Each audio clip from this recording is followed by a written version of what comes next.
رسميا النادي الأفريقي يعلن عن رحيل مدربه فوزي البنزرتي إلى فريق الاتحاد الليبي. أهلا بكم. خبر نزل كالصاعقة على جماهير النادي الأفريقي، والفريق على مقربة من دوري أبطال أفريقيا الموسم المقبل والدوري التونسي، والفريق محتاج انتدابات قوية. لكن الخبر جاء في فترة خايبة وسيئة جدا مع الأسف، إلى أن اليوم النادي الأفريقي فريق أقوى من فريق اتحاد طرابلس الليبي. ولكن لماذا اختار المدرب الرحيل عن النادي الأفريقي؟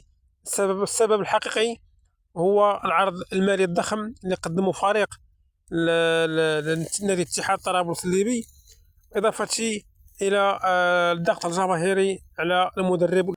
فنتمنى من الله التوفيق لفريق النادي الأفريقي في المباريات المقبلة، لا في دوري أبطال أفريقيا ولا حتى في دوري أبطال أفريقيا والدوري التونسي. إلى فيديو قادم، وشكرا حسن المتابعة.